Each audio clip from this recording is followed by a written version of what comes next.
Welcome back to At Home with Roby. I'm Patrick McIsaac from Roby Electric, along with Trent Haston from the Roby family of companies. We're joined by Brick McDermott.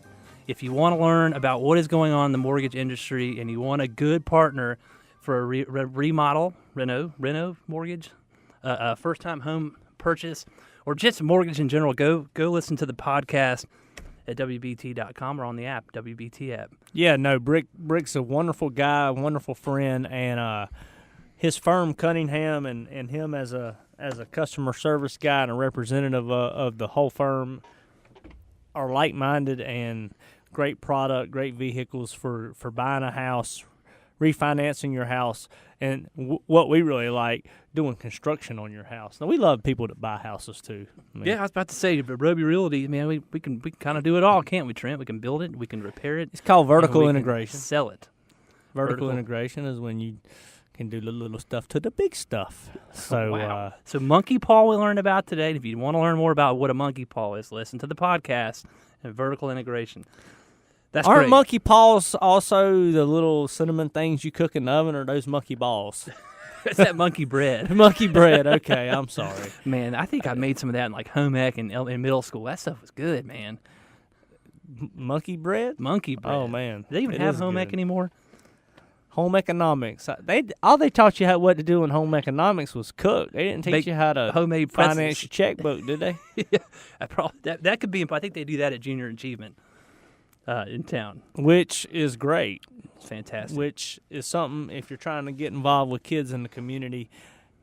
My hands are full with Make-A-Wish and the home building industry and stuff, but I've always been very intrigued by the Junior Achievement. I think that's the best thing we can do for kids. No, I agree. And Trent, I'm part of a group called Succession here in Charlotte, and we have our annual golf tournament on October 17th to benefit Junior Achievement. And they're great partners of ours. And I agree. If you ever get a chance to donate one day at BizTown, they have uptown, where they basically have a little city set up, and these kids come in. You have a CEO, a CFO, a banker, and different businesses, and it's really fun. I've gotten to do it 2 different times with that group, and it's cool. You're right. It's an easy way to volunteer for a day and to really help some kids out. And we love helping the kids. I mean, we're a family-oriented business, and I think you represent that by giving back in ways that help kids, help the youth of our community, because they are the future.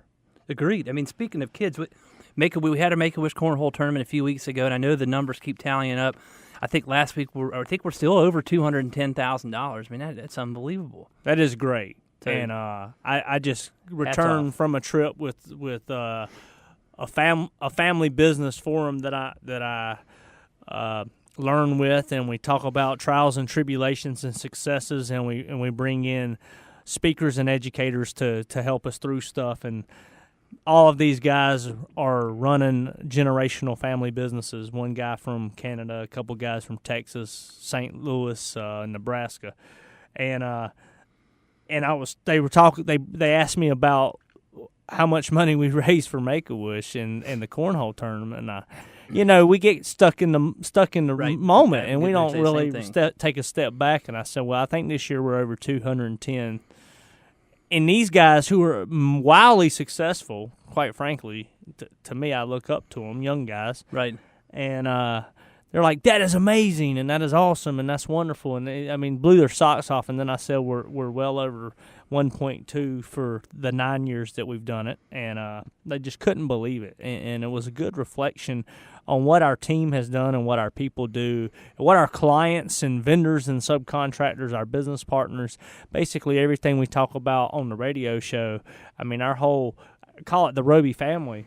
We consider our clients, our employees, our people we share business with, subcontractor-wise, and vendors as the family. And it's not us, it's them. Well, it is a family, and like you mentioned, I think we've become the conduit for all these vendors and all of our people to be able to give back. I mean, it's sometimes you give $20 here, $20 there.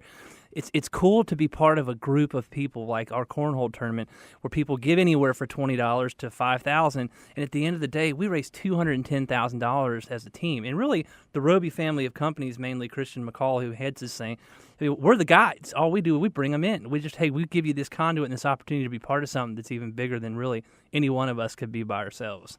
Yeah, and the cool business model that we created back 9 years ago is truly a conduit model. We ask people to sponsor, support, donate, or whatever, and we give them branding, and they get teams to participate, and they hopefully get their name and their business name and stuff out in the public. They give their money straight to Make-A-Wish. Correct. They don't give it. We're not a brokerage house or anything for this fundraising. Nope. Which is truly the definition of a conduit. So we're proud of that. Now let's talk about the Panthers. Slow start. They're coming back. I have complete faith in the Panthers. I might be. Maybe you don't, but I have faith. I didn't say I didn't have faith.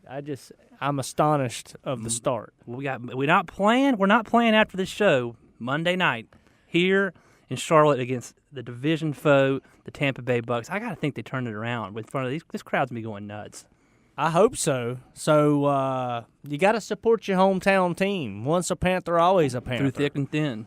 And I heard Luke Kuechly say that he wasn't worried, that this team is resilient. The people on the team are resilient. They're fighters, and hopefully Monday night they'll come out and prove that. Well, and I think what I like about it is they're harder on themselves than anybody else is, which I think is a good sign of having some good guys. And I want to say something, too. Cam Newton, I mean, he can take all the flack he wants to take. But maybe back in the day I was throwing him under the bus a little bit. But the guy has grown up before our eyes, and you see him here under a little bit of diversity. I saw him on the sideline last week. I mean, had his head up, and he looked frustrated, but he was not hunkering down and not sulking. So pat you on the back, Cam. I hope you can lead this team out of our little rut we're in, and long term we're on the right track. He does a lot for the city too, right? For kids. Give us the growl before we go. Join us next week, 9 to 10, Sunday. Thank you.